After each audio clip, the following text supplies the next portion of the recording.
예전에 우리가 마태복음 강의할 때 한번 살펴봤던 본문인데요. 오늘 실질적으로 한 번 더 우리가 본문을 통해서 교훈을 얻기를 원합니다.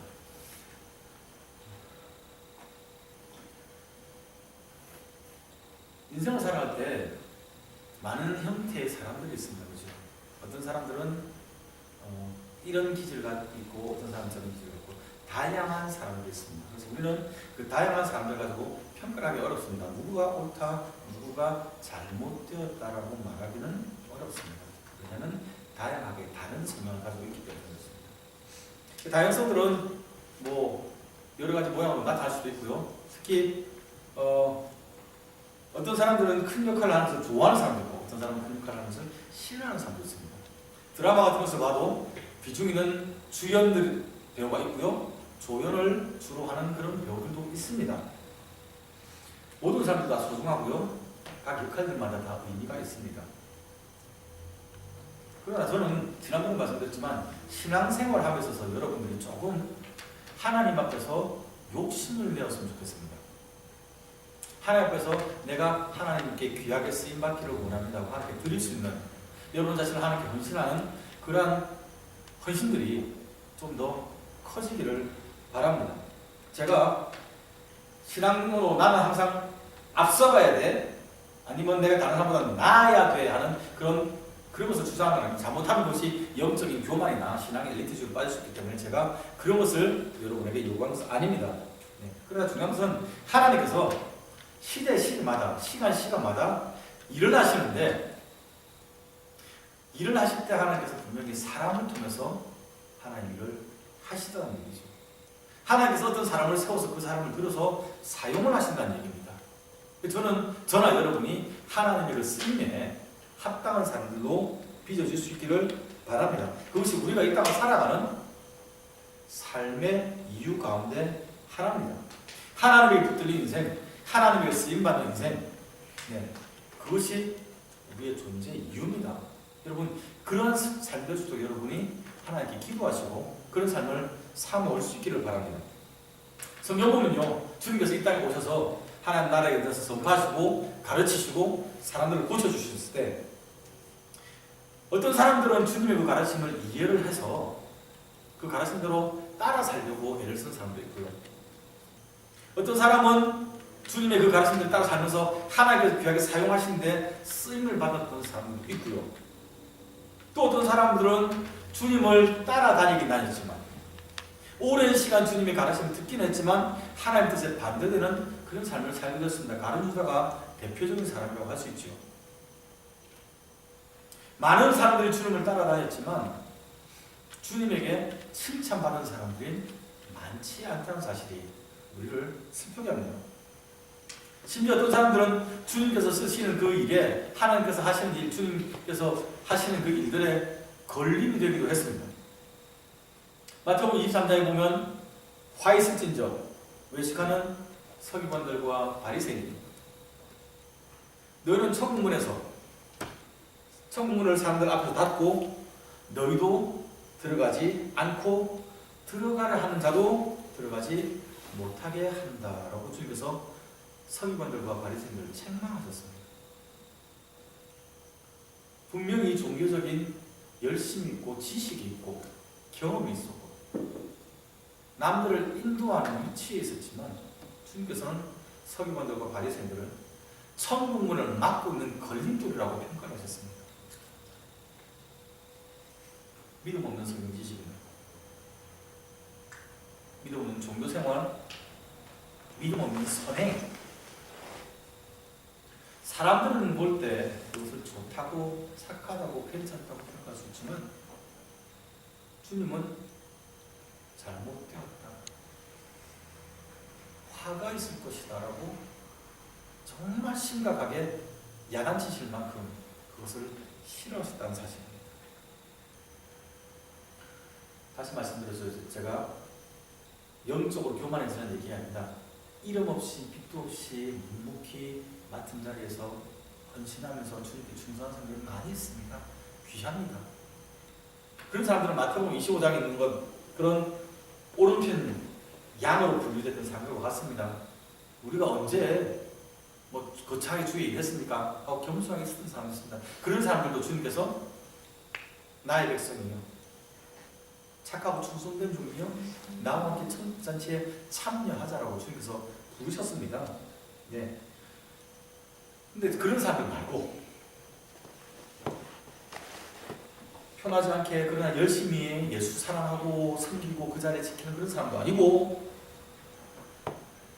차지도 덥지도 않고 그냥 교회만 왔다 갔다 하고 헌신하지도 않고 영적인 체험도 없고 그런 형식적인 종교 생활하는 사람들 주님께서 칭찬 안 하셨습니다. 저는 여러분들이 주님께서 칭찬하시는 믿음을 가진 사람들 되기를 바랍니다. 오늘 본문에서도요, 주님께서 칭찬한 한 사람에 대한 설명이 나옵니다. 그 이야기가 나오는데요, 굉장히 주님께서 크게 칭찬하셨습니다. 이스라엘 중에서 내가 이만한 믿음을 본 적이 없다라고 하실 만큼, 이 사람 이스라엘 중에서 믿음 최고야 라고 인정하실 만큼 주님께서 크게 칭찬하셨습니다. 성경에 나타나는 믿음의 인물들이요, 성경에 나타나는 기적의 주인공들, 하나님께 쓰임받았던 사람들, 주님에게 칭찬받았던 사람들은 동일한 공통점을 가지고 있습니다. 뭡니까? 신앙의 인물이다. 믿음의 인물이랍니다. 하나님을, 주님을 절대적으로 믿었다는 얘기입니다. 오늘 우리는 이 가버나움, 가버나움 지역에 있던 이방인 백부장의 믿음을 통해서 우리의 믿음을 한 번 더 점검을 해봤으면 좋겠습니다. 예수님께서 가버나움이라는 동네에 가셨을 때입니다. 기억나시죠? 가버나움은 이스라엘의 저 위쪽 지역에 있는 동네입니다. 갈릴리 호수입니다. 주님께서 주로 활동하셨던 그 지역입니다. 가버나움이라는 동네로 들어가셨을 때 한 백부장이 예수님께 나와서 자신의 종을 고쳐달라고 요청을 했습니다. 누가복음 7장에도 이 이야기가, 이 기사가 기록이 되어 있는데요, 누가복음 7장 5절을 보면 유대인의 장로들이 이 백부장에 대해서 예수님에게 칭찬을 하더랍니다. 이 사람은요, 신앙이 좋은 사람이고요, 우리 유대인들을 위해서 회당을 지었던 사람입니다.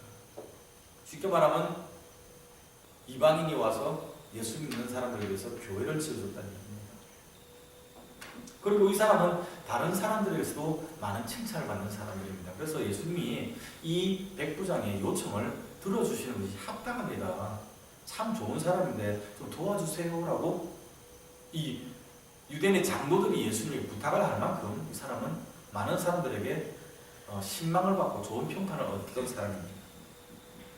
백부장은 전에도 말씀드렸듯이 부하가 100명 있는 그런 군대의 장교입니다. 오늘 한국으로 치면 중대장급 되는 그런 장교입니다. 부하가 100명이랍니다. 당시 이스라엘은 로마의 식민지를 받았던 그런 나라였는데, 식민 지배를 하는, 힘으로 누르는 그 나라의 군인이 그 피지배받는, 식민 지배를 받는 그 사람들을 위해서 그들의 종교시설, 회당을 지어줬다. 굉장히 드문 케이스입니다. 다른 사람들에게도 야, 저 사람 참 좋은 사람입니다 하고 칭찬받을 만큼 삶에서나 언어적으로나 행동에서 굉장히 모범이 되었던 것 같습니다. 그러니까 별난 경우죠. 드문 케이스입니다. 그런 백부장이 예수님께 나와서 부탁을 한 겁니다. 주여. 주여라는 이 말은요, 큐리에이라는 큐리에이. 이 말은 세 가지 경우가 있습니다. 보통 주여라는 상대방을 주라고 부르는 경우가 세 가지입니다. 하인이 자신의 주인을 부를 때 주여, 신하가 자신의 임금을 부를 때 주여, 그리고 죄송합니다, 여인이 당시에 자기 남편을 부를 때 주여라고 불렀습니다. 오늘날 결코 들을 수 없는 얘기죠.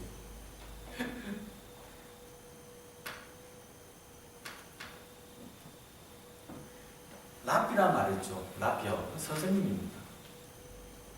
보통 율법학자들은 예수 부를 때 랍비어라고 불렀습니다.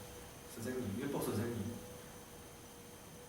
근데 백부장은 선생님 정도가 아니고 나의 주인이여라고 주여. 백부장이라니까요. 군대 장교 간부.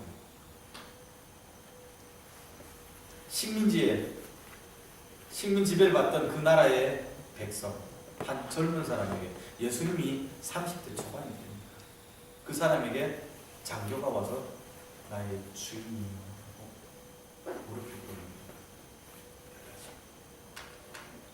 백부장이 와서 주님을 향하여 주여라고 부른 것도 별난데 찾아온 이유는 더 별납니다.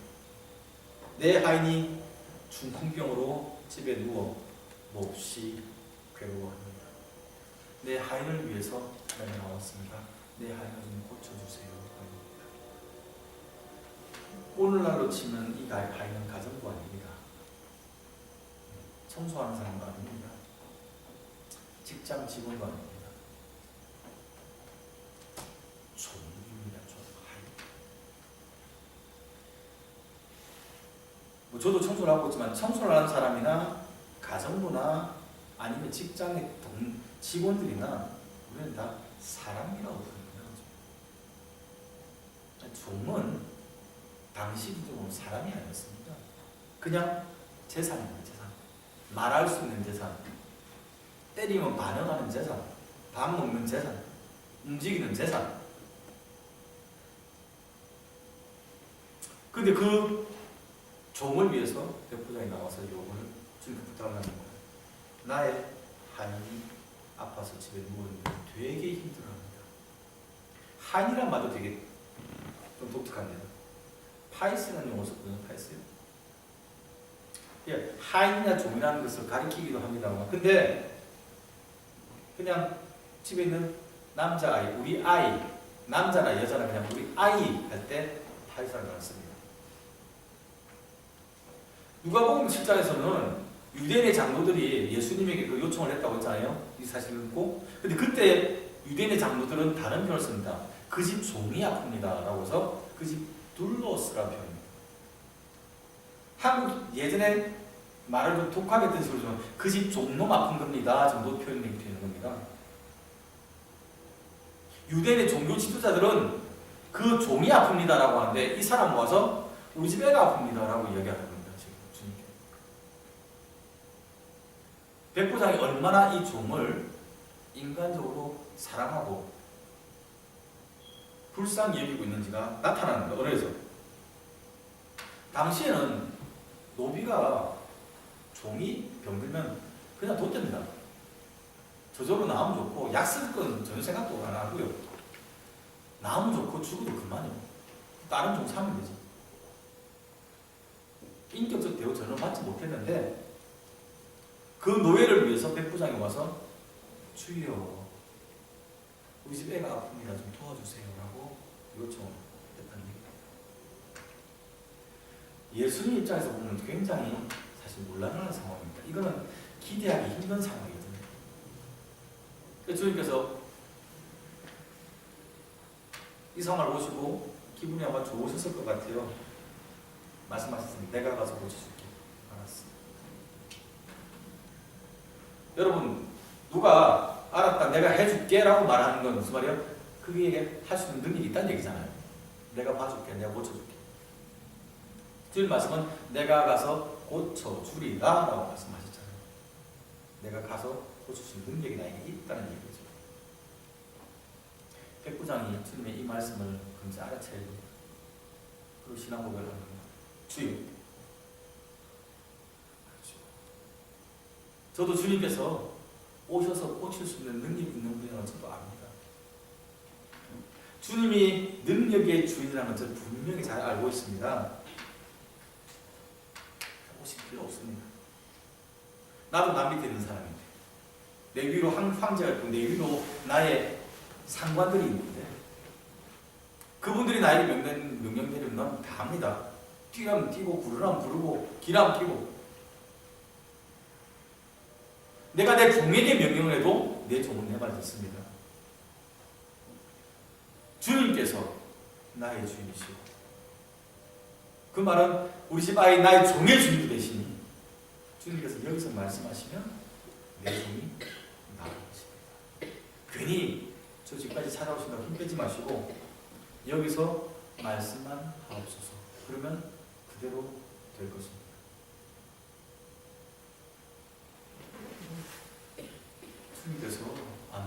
무릎을 치셨을 거예요. 깜짝 놀랐을 겁니다.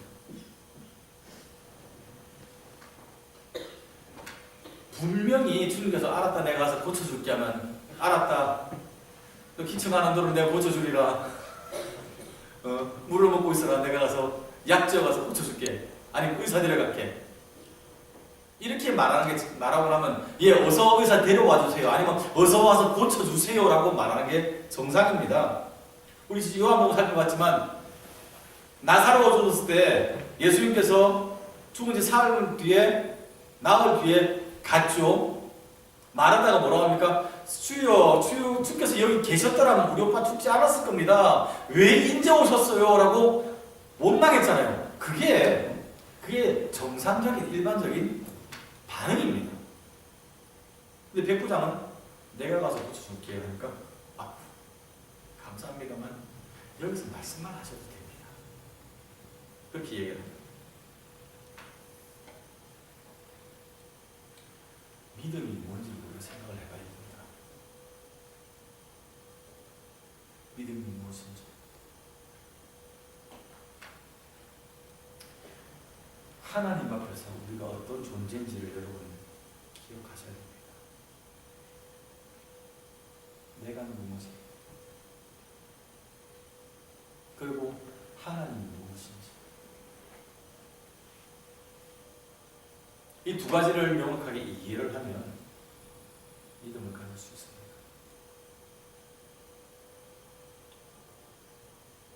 나의 모습, 나의 재능, 내가 가진 모든 것, 나의 소유 이것들이 나를 나되게 하는 것이 아니라 하나님의 형상으로 지음받은 존재라는 그 사실이 우리의 정체성을 가르쳐주는 겁니다. 하나님께서 우리를 버려두지 아니하시고 지금도 사랑하시고 지금도 우리를 살피고 계신다, 인도하고 계신다는 그 사실이 우리로 하여금 흔들리지 않는 믿음을 갖게 하는 겁니다.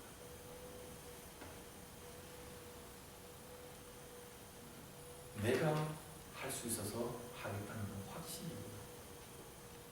전능자가 나를 도와주실 것이라는 것은 믿음입니다. 히브리서 11장 6절에는요 믿음이 없이는 하나님을 기쁘시게 하지 못하나니 하나님께 나아가는 자는 하나님을 찾는 사람들은 반드시 그분이 살아계신 것과 자기를 찾는 자들에게 상 주시는 분심을 믿어야 한다고 말씀합니다. 하나님을 기쁘시게 하는 사람이요 믿음 가진 사람이 아닙니다. 믿음이 하나님을 기쁘게 합니다. 하나님께서 하나님을 찾는 그 사람들을 반드시 복주어 반드시 기억하시고 인도하시고 살피시고 보호하시고 그들의 간구에 응답하는 분이심을 믿는 사람, 그 사람이 믿음을 가진 사람이에요. 그 사람에게 하나님께서 응답의 은혜를 실제로 내려줄 겁니다. 히브리서 11장 1절 말씀을 우리가 기억해야 됩니다. 믿음은 바라는 것들의 실상이요 보지 못하는 것들의 증거라고 말합니다. 여러분 무엇을 믿고 살아갑니까? 여러분 무엇을 바라고 있습니까? 하나님 앞에 내어놓는 여러분의 소원은 기도의 제목은 무엇입니까? 여러분의 마음을 답답하면 아픔이나 상처가 있다면 혹시 그것은 무엇입니까? 자다가도 벌떡 일어날 만큼 남 모르게 눈물 흘릴 만큼 여러분을 고통스럽게 하는 것이 있다면 그것이 무엇입니까? 죄의 문제나 관계의 문제나 경제적인 문제나 여러 가지 문제들이 있을 수 있습니다. 우리가 그것을 해결하기 위해서 몸부림치고 노력한들 문제가 해결되는가요? 어느 정도 되는 부분이 있습니다.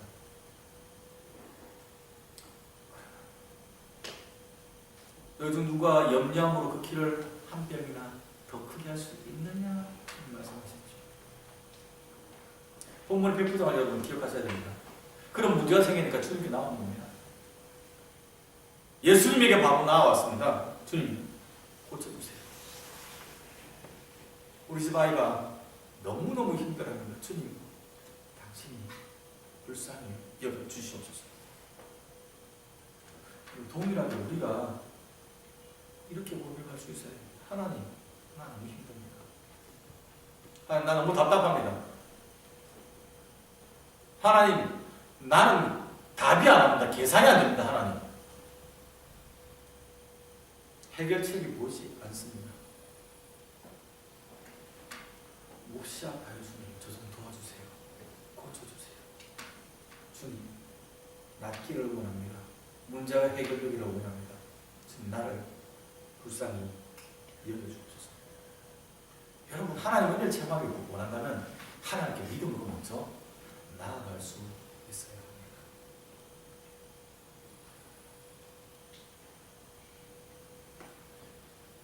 예수님을 믿음으로 가고 있다면 이 시간 주님 앞으로 나아오시기 바랍니다. 주님의 얼굴을 구하시면서 보십시오. 혈류병을 12년 동안이나 앓았던 여인이 있었습니다. 감기 일주일만 해도 힘들고 진이 다 빠지는데요. 12년간 몸의 병을 앓고 살았습니다. 이 여인 주님께 나와서 한마디 했습니다. 주님, 주께서 원하시면, 주님만 마음 먹으시면 내가 깨끗하게 될 수 있는 것은 내가 있습니다.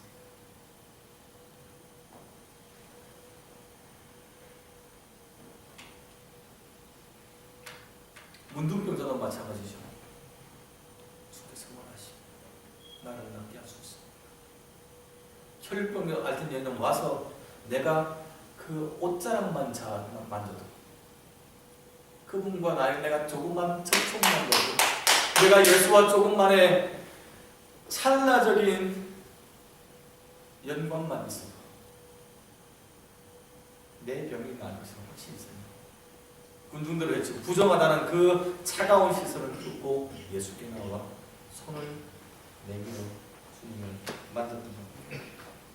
시끄러운 그 제발 입 좀 다물고 저리 가 있어라고 외치는 사람들의 핀잔과 책망에도 다윗의 자손 예수여 나를 불쌍히 여기소서. 다윗의 자손 예수여 나를 좀 돌아보소서 외쳤던 그 소경이 고침을 받았습니다. 여러분, 기적은 믿음의 사람들에게 나타납니다. 하나님의 능력을, 하나님의 일하심은 믿음의 인물들 가운데 나타납니다.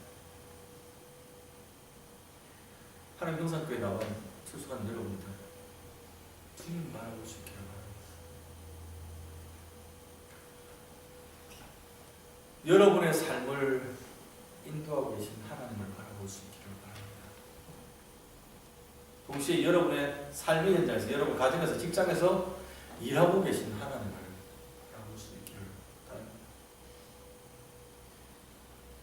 여러분 삶에, 여러분 가정에, 여러분 직장에, 여러분 자녀들에게, 여러분 가족들에게 행하신 하나님의 회복의 역사들을 여러분 바라볼 수 있기를 바랍니다. 그리고 주님께 믿음으로 고백하시기 바랍니다. 주님, 내가 주님을 믿습니다. 당신에게 그러한 능력이 있으면 내가 믿습니다. 주님, 고쳐주옵소서. 그 믿음의 고백 위에 하나님께서 회복의 손길을 치유하시는 은혜를 보여주실 것입니다. 주님께서 백부장의 믿음을 보시고 내가 이스라엘 중에 이와 같은 믿음을 가진 사람을 본 적이 없다라고 말씀하셨다는 그 사실을 기억하시기 바랍니다. 굉장히 저한테 부담스러운 얘기입니다. 예수 믿은 지 오래됐거든요. 당시에 그 주변에 분명히 유대의 교회의 장로들도 있었을 것이고요. 하나님을 수십 년 미워했던 사람들이 있었다는 얘기입니다. 종교 지도자뿐만 아니라 어려서부터 율법을 지켜왔던 그런 신앙인분들 많이 있었을 겁니다.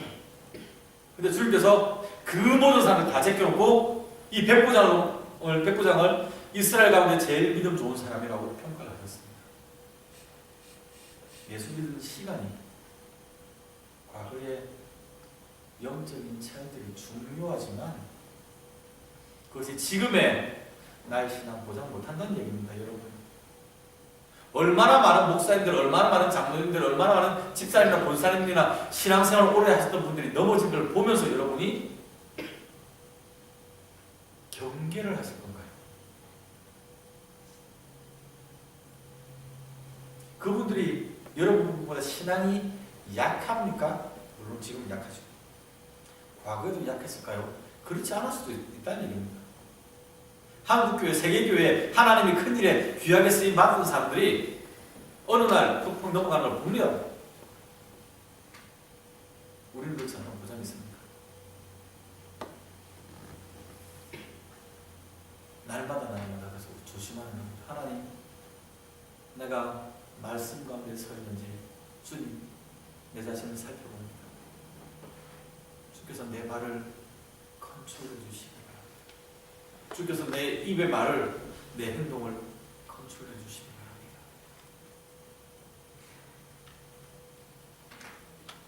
지금 기도합니다. 저나 여러분이나 주님께서 우리를 바라보실 때 내가 밴쿠버에서 이만한 믿음을 가진 사람을 본 적이 없다. 내가 대한민국에서, 내가 캐나다에서, 내가 이 세상을 창조한 이래 이만한 믿음을 가진 사람을 본 적이 없다. 주께서 우리를 그렇게 평가를 해주시기를 저는 바랍니다. 그런 분이 될 수 있기를 제가 위해서 기도합니다. 여러분, 믿음 자라가야 됩니다. 저나 여러분이 날마다 믿음이 앞으로 나아가며 자라가야 합니다. 우리의 머리로 계산하는 계획 말고요. 다른 사람 눈치 보면서 하는 체면 말고요.